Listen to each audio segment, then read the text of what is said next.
Hi friends, எல்லாருக்கும் வணக்கம். இன்றைக்கி முருங்கைக்காயில் ஒரு தொக்கு பண்ணலாம் வாங்க. கட் பண்ண முருங்கைக்காவை தனியாக ஒரு பாத்திரத்தில் போட்டு வேக வச்சுக்கலாம். ஒரு 50% வெந்தால் போதும், முழுசாக வேக வேண்டிய அவசியம் இல்லை. வெந்தாச்சு இருக்கட்டும். இப்போ அது தனியாக எடுத்து வச்சிடலாம்.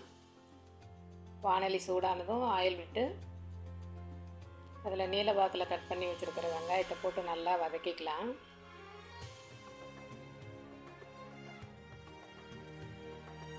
கொஞ்சம் நேரம் வதங்கட்டும்.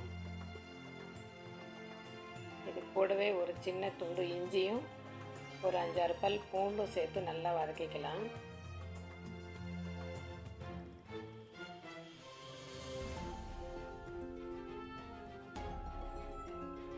இப்போ கட் பண்ணி வச்சுருக்கிற ஒரு தக்காளி, ஒரே ஒரு நாட்டு தக்காளி எடுத்திருக்கேன், அந்த தக்காளியும் சேர்த்து நல்லா வதக்கிக்கலாம். வதங்கினதுக்கப்புறம் இதை தனியாக எடுத்து வச்சுக்கலாம். இது மிக்சியில் போட்டு கிரைண்ட் பண்ணணும். இருக்கட்டும், சூடு ஆறட்டும், அப்புறமா மிக்சியில் போட்டுக்கலாம். ரொம்ப நைஸாக அரைக்க வேண்டாம், பேஸ்ட் மாதிரி. கொஞ்சம் குறப்பாக அரைச்சிக்கிட்டால் நல்லாயிருக்கும்.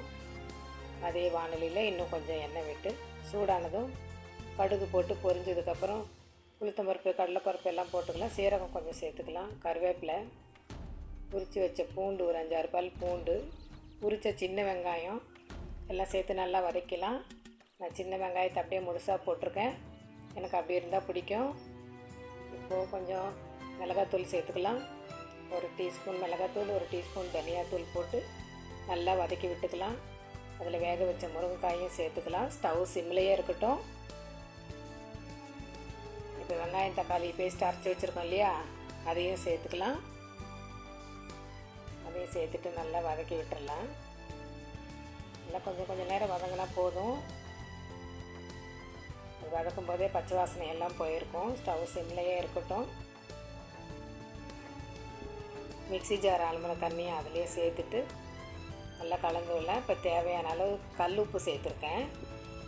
இப்போ தான் நான் உப்பு போடுறேன். மஞ்சத்தூள் கொஞ்சம் சேர்த்துக்கலாம்.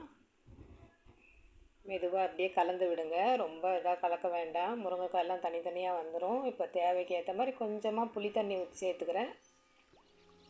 ஒரு 2 டீஸ்பூன் இருந்தால் போதும் புளி தண்ணி, ரொம்ப வேண்டாம். ஏற்கனவே நாட்டு தக்காளி போட்டிருக்கோம். கொஞ்சம் டேஸ்ட்டுக்காக தான் புளி தண்ணி சேர்த்துருக்கேன்.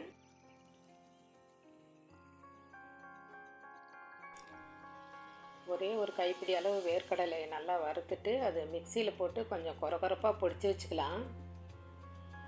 அது சேர்த்துக்கலாம். இப்போ அதோட ரொம்ப நைஸாக பண்ண வேண்டாம், கொஞ்சம் குறன்னு இருந்தால் நல்லாயிருக்கும் சாதத்தில் பிசைஞ்சு சாப்பிடும்போது. கொத்தமல்லி தூவி நல்லா ஒரு தடவை கிளறி கொடுத்துட்டு ஸ்டவ் ஆஃப் பண்ணிடலாம். இது நல்லா சூடான சாதத்தோடு பிசைஞ்சு சாப்பிடும்போது ரொம்ப நல்லாயிருக்கும். சப்பாத்திக்கு கூட நல்லாயிருக்கும்.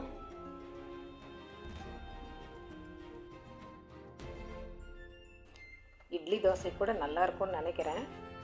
நான் இன்னும் ட்ரை பண்ணி பார்க்கல. நீங்கள் ட்ரை பண்ணி பார்த்துட்டு சொல்லுங்கள் எப்படி வந்திருக்குன்ட்டு. இந்த ரெசிபி பிடிச்சிருந்தா லைக் பண்ணுங்கள், ஷேர் பண்ணுங்கள், கமெண்ட் பண்ணுங்கள். என்னோடய சேனல் ஃபஸ்ட் டைம் பார்க்குறவங்களா இருந்தால் ப்ளீஸ் சப்ஸ்கிரைப் பண்ணுங்கள். தேங்க்ஸ் ஃபார் வாட்சிங். Bye friends.